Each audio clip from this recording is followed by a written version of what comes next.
Teman-teman, kenalin nama saya Esti Wulandari, asal daerah saya dari Riau. Saya pernah sekolah di UIN Suska Riau, saya lanjut sekolah lagi di UNP. Sekarang alhamdulillah saya sudah dapat gelar konselor di UNP juga, bimbingan konseling. Sekarang saya fokus sama teman-teman itu di tabungan sekolah. Mungkin teman-teman juga pernah dengar tabungan sekolah itu apa ya. Jadi kita memang mewadahi memberikan beasiswa kepada adik-adik yang memang sesuai dengan kriterianya kita di tabungan sekolah kayak gitu. Tujuan dari tabungan sekolah itu sebenarnya sederhana ya Mas ya. Kita pengennya tidak ada lagi nih orang tua ataupun anak yang putus sekolah kayak gitu.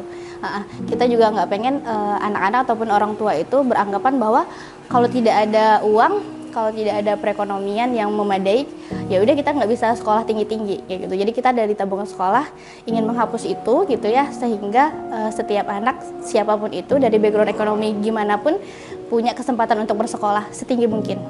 Selain yang disampaikan tadi, jadi saya sama teman-teman itu di tahun 2020 kemarin kan sama-sama kita ketahui 2020 itu ya di awal tahun bulan Maret April angka COVID itu tinggi banget ya. Jadi saya bertiga teman saya dan alhamdulillah di tabungan sekolah sampai sekarang juga timnya masih 3 orang. Jadi kita berinisiatif, kita anak muda ini bisa apa gitu ya untuk lingkungan sekitar.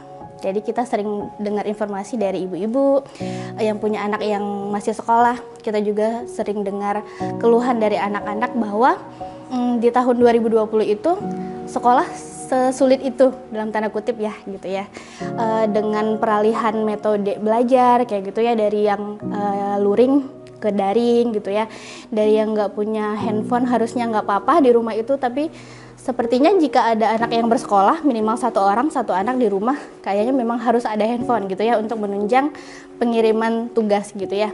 Jadi kita mikir dari sana, mungkin teman-teman juga sudah pernah dengar dan baca berita gitu ya, kalau seandainya dampaknya itu dari segi psikologis juga ketara banget ya dari anak-anak, dari siswanya kayak gitu-gitu. Jadi kita bertiga tadi ini berinisiatif, yaudah kita bisa apa? Kebetulan kan kemarin itu kita semuanya masih mahasiswa. Jadi yang sama kita ketahui ya mahasiswa mayoritasnya itu kan belum punya penghasilan yang tetap gitu ya. Jadi maka dari itu kita mikirnya ya udah kita nabung bareng-bareng. Jadi kita ingin menabung bareng-bareng gitu ya. Kita sediakan satu celengan dan alhamdulillah itu ada difasilitasi oleh satu donatur yang memberikan kita celengan 50 gitu. Jadi kita sebar ke banyak orang gitu. Nah, kita nabung bareng-bareng. 1 bulan itu kita nanti akan setor tabungannya. Dari hasil tabungan ataupun uang yang terkumpul tadi, itulah yang kita berikan beasiswa kepada adik-adik yang memang betul-betul membutuhkan kayak gitu. Jadi mulai dari obrolan sederhana aja sih Mas, maksudnya kita ngumpul bareng-bareng sama teman-teman yang backgroundnya memang pendidikan gitu ya, dan ngomongnya ya kayaknya usaha kecil ini bisa kita bantu deh adik-adik yang memang betul-betul punya semangat belajar yang tinggi kayak gitu-gitu. Jadi kita bilang ya kalau di tabungan sekolah itu yang adik yang kita berikan beasiswa itu namanya adik asuh. Oke ya. Terus yang biasanya kita sebut donatur di tempat lain itu kita sebutnya di sini teman nabung. Jadi kita memang berteman sama-sama nabung gitu ya. Tujuannya ya tadi gitu ya, ngebantu adik-adik yang memang berprestasi. Terus juga kita akan tetap dukung dia untuk bisa tetap bersekolah kayak gitu. Nah, dari tabungan yang terkumpul setiap bulannya dari teman nabung, itulah yang kita berikan bantuan kepada adik asuh. Jadi kita juga sebenarnya nggak semua siswa yang bersekolah yang membutuhkan itu kita berikan bantuan, enggak ya. Jadi di tabungan sekolah ini nggak apa-apa sedikit adik asuhnya, tapi memang kegiatannya berkelanjutan. Jadi kita tidak memberikan bantuan itu cuma sekali, jadi kita memang memberikan bantuan per berapa mereka butuh apa gitu. Di semester ini misalnya mereka butuh seragam di awal tahun ajaran baru, terus selanjutnya mungkin butuhnya beasiswa dalam bentuk SPP gitu ya, kita bantu. Jadi memang disesuaikan dengan kebutuhan mereka. Karena kan yang sama-sama kita ketahui kalau untuk satu orang dan orang yang lain itu kan memiliki kebutuhan-kebutuhan yang beda-beda kayak gitu ya. Jadi ya kayak gitu.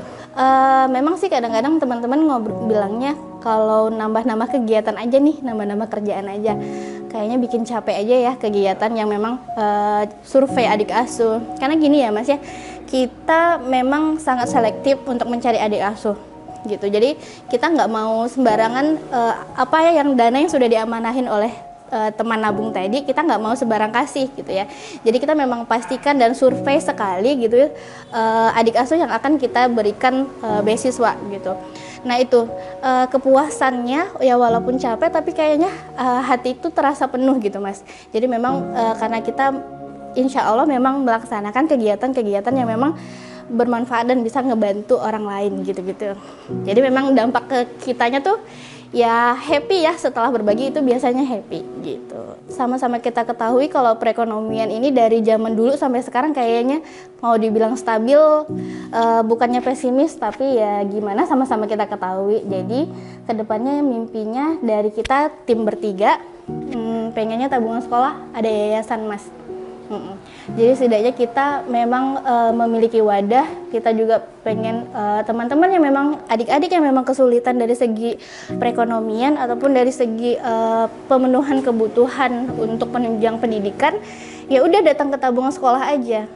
Tapi datang ke tabungan sekolah nggak bisa cuman minta, aku butuh bantuan dong. Oh nggak bisa, kita harus seleksi juga gitu. Jadi mau dikasih bantuan tapi juga harus tunjukin ke kita kalau saya berprestasi dan saya punya mimpi gitu ya, dan saya juga layak dapat beasiswa ini. Jadi menurut saya Mas ya, di dalam darahnya seorang pemuda-pemudi itu sebenarnya memang ada harus inisiatif ataupun empati di dalamnya kalau saya ya. Jadi memang kita nggak perlu action yang terlalu gede gitu, tapi berdampaknya juga sedikit. Ya udah yang sederhana aja, tetapi memang bermanfaat untuk lingkungan gitu ya. Jadi memang jadi pemuda itu jangan cuma sekadar jadi pemuda gitu ya atau pemudi, tapi memang jadilah yang pemuda-pemudi yang berbeda gitu. Jadi setidaknya tidak sama dengan orang-orang, apalagi kalau kita sering ngobrol di tim tabungan sekolah, jangan sampai jadi sampah masyarakat kayak gitu. Jadi memang kalau nggak guna ya udah kayak gitu ya. Jadi kalau bisa, kalau jangan sampai jadi orang yang tidak berguna, makanya kita harus berkontribusi.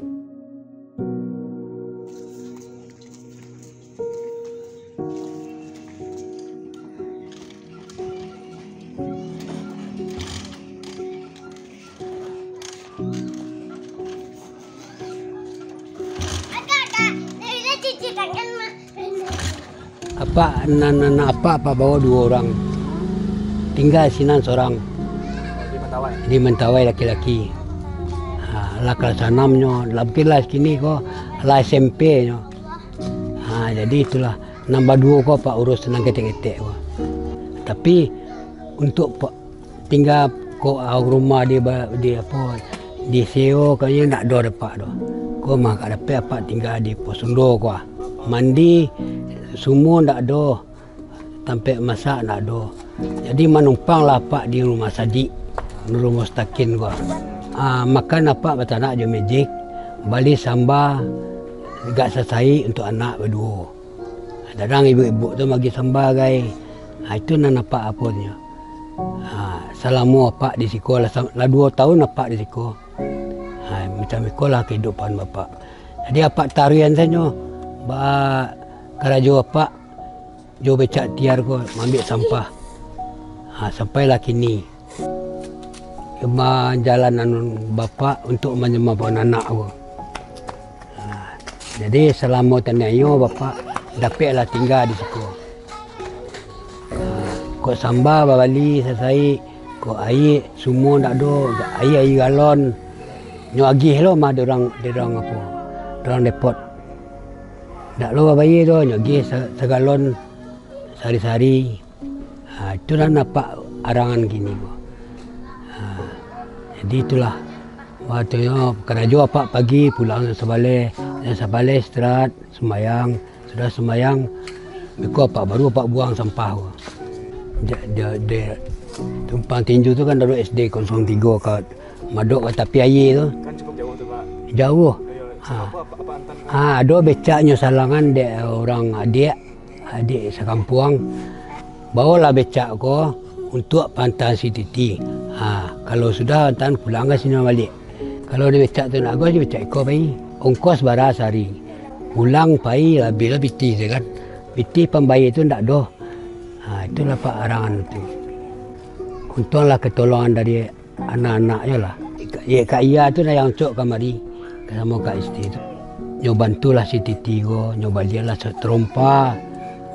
Nyo baliannya kok badaknya, kok edolnya. Sampai sabunnya, nyo baliannya. Itulah yang pun menolong apa. Kalau itu apa arangan rumah piti dapat kan. Kalau dicari apanya lain lah anak-anak ko macam si Titi. Sekolahnya lain nilainya tinggi. Itu nampak sana hati lah. Jadi lainnya dapat beasiswa untuk pembali bajunya. Kok kerugian tu inyo. Kok misalnya kok akan bali. Namu apa ambil tu.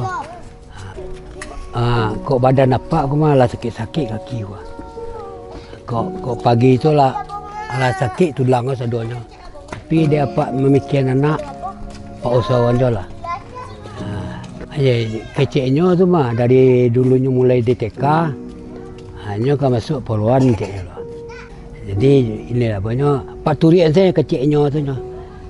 Jangan sampai terganggu. Itu nampak bikin. Untung-untung mesin mulutnya kan.